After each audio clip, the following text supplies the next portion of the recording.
Hey you guys, it's Laura and welcome back to Book Bubbler. I've had some new people subscribing lately. Thank you so much. I really appreciate each and every one of you. You guys mean so much to me. Thank you so much. Thank you. Okay, I have a book haul today. So most of these were purchased thanks to my tax return. I did not spend all of it, not by a long shot, but this is like the second time in the whole time I've been doing massage, so 13 years now, where I've actually gotten a tax return. So I decided to treat myself. Treat yourself. I take the word of Parks and Recreation very seriously indeed. So let's hop right into it because there are three little stacks here. I'm going to start with individual books and then end with series books in case anybody cares about that at all. Okay, so first up, I have two from Danny at Spinelli Speaks. Hey girl. She went to a rummage sale and got like a huge haul for nothing, which that's like all she does is get huge hauls for nothing. I don't know how she shops the way she does. It's a miracle to me. Like I don't get it. When I go to rummage sales, it's like waterlogged Harlequins and like John Grisham's for $1, not like pristine Penguin Classics for 49 cents.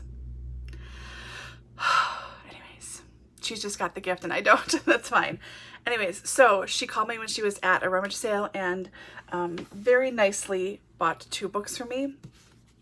And that would be Judy Obscure by Thomas Hardy. This is a larger print edition, which means it's like regular size print. You know what I mean? It's not large print. It's like regular print now, but for a mass market from the 60s, I will take it. Judy Obscure is one of my favorite books of all time. It's my favorite Hardy. It's where I started with Hardy. I don't recommend starting here. I really don't. It's pretty brutal and rough, but I friggin' love it. And it's hard to find copies of Jude the Obscure that don't have a totally hideous cover. And this one is just fine. So very happy to have this added to my collection. And then she also got me Sidetracked by Henning Mankell. This is a series book and I forgot already. This is the 5th one in the Wallander series. I'm working on book 2 or 3 right now, I believe. And I'm just picking up the rest of the series whenever I see them because why not? So yeah, it's gonna be good. Okay, this one is a used purchase. So a lot of my clients, again, I'm a massage therapist, so a lot of my clients are readers, as obviously as well as I am too. I mean, duh. So we talk about books a lot. And I think I've done them more damage, financially speaking, regarding books than they have done to me, but they're starting to get the revenge. So one of my clients, Kathy, recommended The Time of Our Lives by Jane Costello. This is British women's fiction.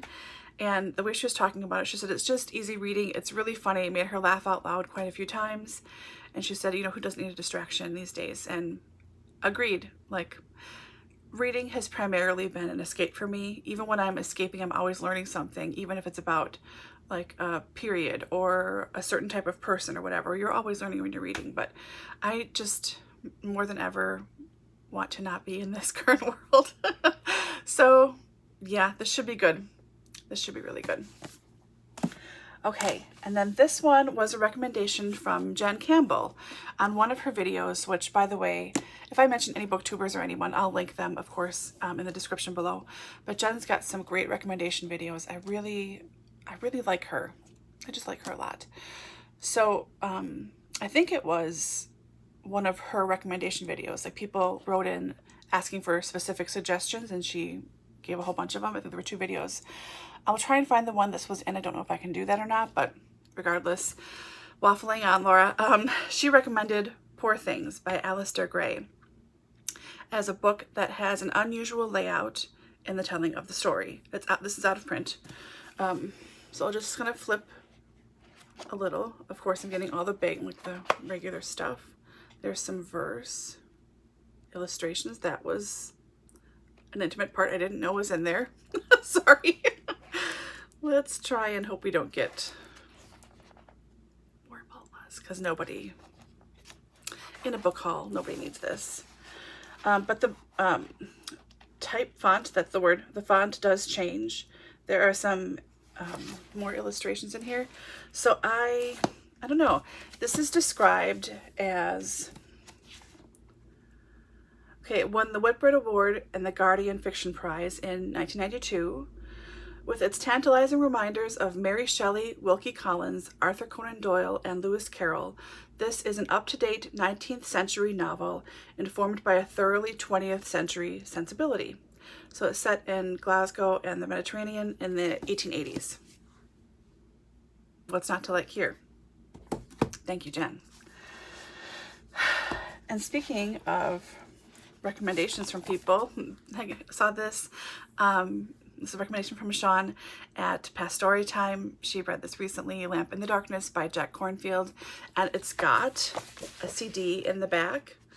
And I love me some CDs. I'm going to work on a video where I feature books with CDs attached to them because I love that stuff a lot. Anyways, so illuminating the path through difficult times. And if it hasn't been difficult the last few years, I don't know what difficult is. So yeah, hoping to get to this one sooner than later for sure.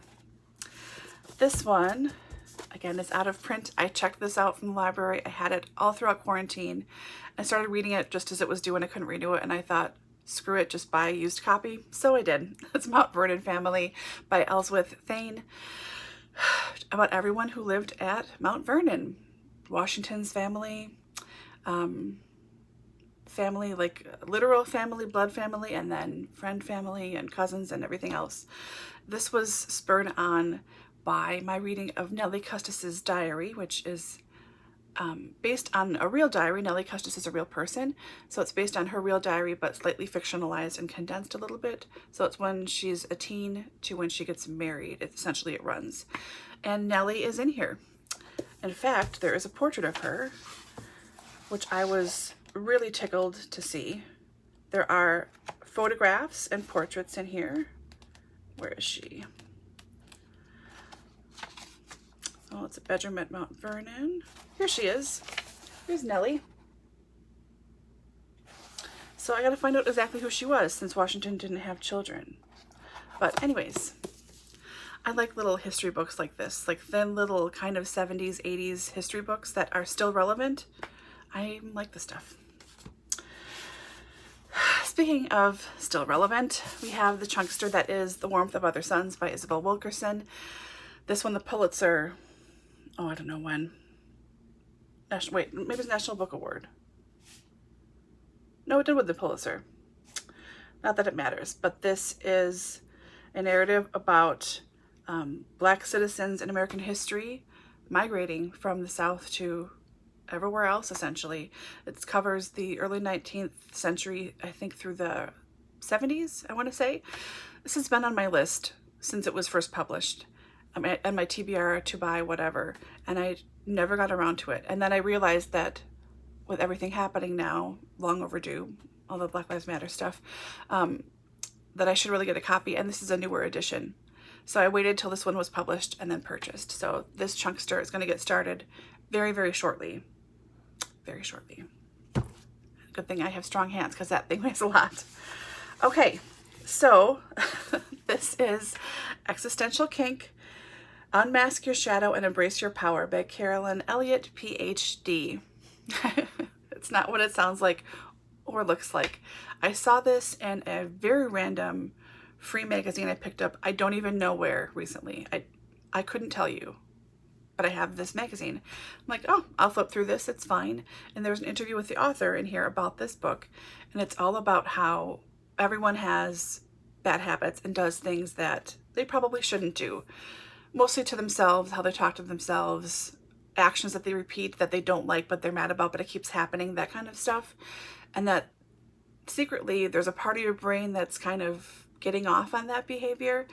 So it's to try and figure out what your behaviors are. I will be asking friends, if I ask you, please be kind. I mean, be honest, but please don't launch into me.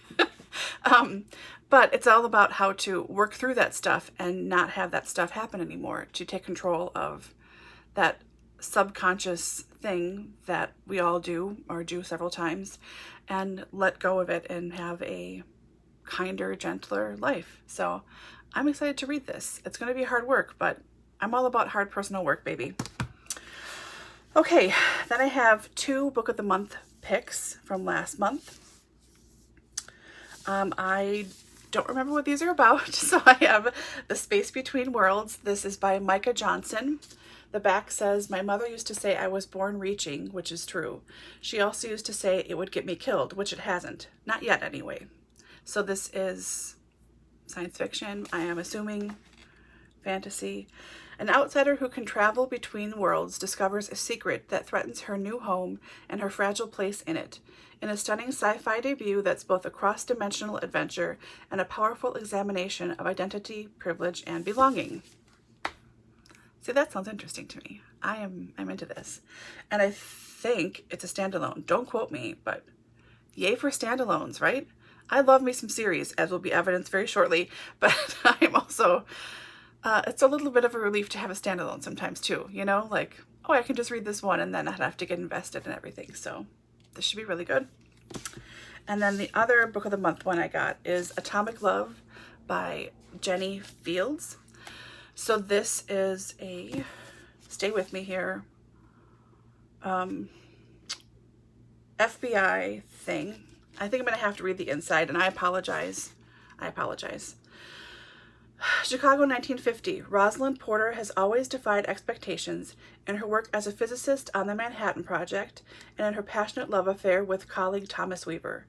5 years after the end of both, her guilt over the bomb and her heartbreak over Weaver are intertwined. She desperately misses her work in the lab, yet has almost resigned herself to a more conventional life. Then Weaver gets back in touch, and so does the FBI. Special Agent Charlie Zidlow wants Rosalind to spy on Weaver, whom the FBI suspects of passing nuclear secrets to the Russians. She helped to develop these secrets and knows better than anyone the devastating power such knowledge holds. But can Rosalind spy on a man she still loves despite her better instincts? At the same time, something about Charlie draws her in. He's a former prisoner of war haunted by his past, just as her past haunts her. As Rosalind's feelings for each man deepen, so too does the danger she finds herself in. She will have to choose the man who taught her how to love or the man her love might save. So, a different setting. I don't always read 1950s books. In fact, I usually don't. I really like 20s, 30s, and 40s. Pretty much everything in general, but of course fiction too. So this is 50s. But still kind of related to the war a little bit. I don't know. It has sort of that vibe to me for some reason. It should be good. Okay, and now to the series. You guys. Okay, I heard about this series for the first time at Anne's channel, Elizabeth Ann Reads. Of course, I will link her below. She's fantastic. We seem to read fairly similarly, and when I first started watching her, I was like, oh my god, I know all those books in the back. Like, it's like really great. I really like her stuff. She's really good. Smart cookie. So she mentioned this series, and I was like, how did I not know of this before, first of all? And secondly, I was kind of offended that I hadn't heard of it. Like, shocked and offended at the same time. So I have 5 of the 6 books. The one I'm missing is on the way. But this is the Enola Holmes mystery series by Nancy Springer. It's this middle grade? I don't know. I don't care. It's related to Holmes in some way, and I am all in. Okay, so I will read the back of the first one so you can get a flavor of it, and then I'll just flip through the titles. So, this is the case of the missing Marquess. When Enola Holmes, sister to the detective Sherlock Holmes, discovers her mother has disappeared, she quickly sets off to find her in London, but nothing can prepare her for what awaits. For when she arrives, she finds herself involved in the kidnapping of a young Marquess and must flee murderous villains and elude her shrewd older brothers, all while trying to piece together clues to her mother's disappearance. Amid all the chaos, can Enola find the Marquess and her mother? So, this sounds really excellent. Also, thank you to Danny, again, at Spinelli Speaks. When she was here a couple weeks ago, we were talking about stuff on Netflix, and she mentioned that my fake boyfriend, Henry Cavill, was going to be Sherlock Holmes in some movie, and I looked it up, and it's this. I don't know if it was supposed to be originally in theaters or not. It's with him and Sam Claflin plays Mycroft, which is hilarious. Henry plays Sherlock, and Millie Bobby Brown plays Enola. So it starts September 23rd, 22nd, somewhere around there on Netflix. Drops on Netflix. Drops. Who am I? So I'm going to try and get cracking on this whole series before then. So this one, again, the first one, Nancy Springer, The Case of the Missing Marquess. Then there is, and missing number 2. So number 3 is The Case of the Bizarre Bouquets. Number 4, The Case of the Peculiar Pink Fan. 5, The Case of the Cryptic Crinoline. And 6, The Case of the Gypsy Goodbye, which this also has a different name, something about like with a Duchess, Desperate Duchess, I want to say maybe. I don't know why there are 2 titles, because the cover looks the same. I don't know, but I'm excited to read these. Told my mom about them too. Hi Mom, if you're watching. And she was like, oh shit, that sounds good. So I have to start these soon and then pass them right along to her. Okay, more series. I have book 4 in the Shetland Island series by Anne Cleves. This is Blue Lightning. Whew. Louis Penny, Blue Lightning is nothing short of riveting. These are such good books. I really like Anne Cleves' writing a lot. So this is obviously set in the Shetlands, in the north of Scotland. So Detective Inspector Perez brings his fiancée home to Fair Isle. A woman's body discovered at the island's bird observatory. Investigation hampered by a raging storm that renders the island totally isolated. Jimmy has to find clues the old-fashioned way and quickly. So, this sounds so good. I really like Perez a lot as a character. I think he's a really smart guy, and I understand why he acts the way he does. He's sympathetic, but I don't know. There's an edge to him too. I just enjoy this series. Both my mom and I are reading it, so that's why I am slowly purchasing them to catch up. And I, maybe beginning of this year or late last year, I did a book haul from Book Outlet, and I got random books in the Shetland series and in the Vera series, which I'm going to talk about in a second. So this is like filling in the gaps of the ones that I already have. So number 4. And speaking of Vera, I have 3 Vera books here. This is the same thing. This is book number 4, just filling them in. Silent Voices. Finds the body of a woman in the steam room of her local gym. Bruises around the victim's throat. Shocking secret at the heart of the community. Should be good. I really like Vera a lot. She's great. Number 6 is Harbour Street. Someone gets fatally stabbed. And this is number 7, The Moth Catcher. 2 bodies, side of the road.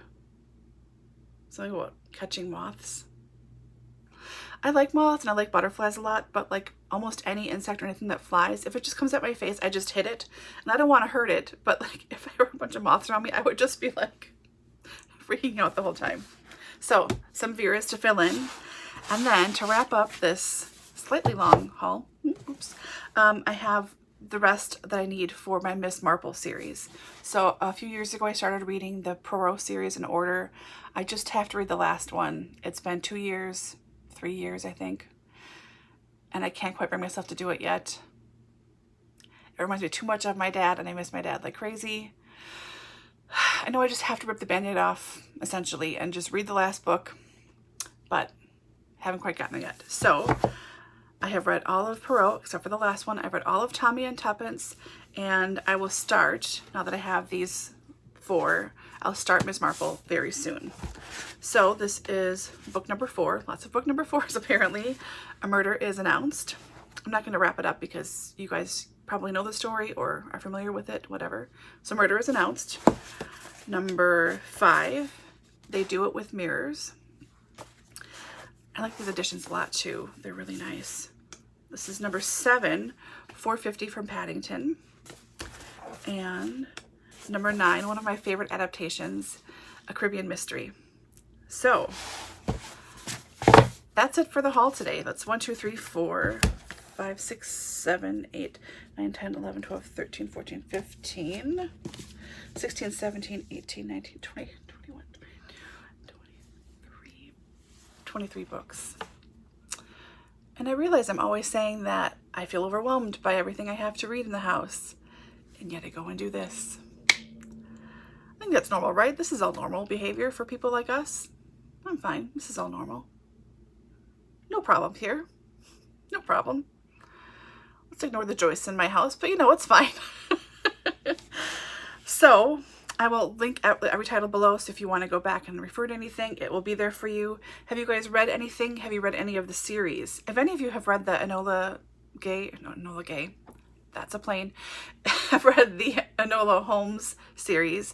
Please let me know what you thought. I'm really excited about it. Or anything else here. If you've read anything and want to tell me about it, that would be great. Please leave a link in the comments. I am working on getting better about responding within 3 days. I'm so sorry.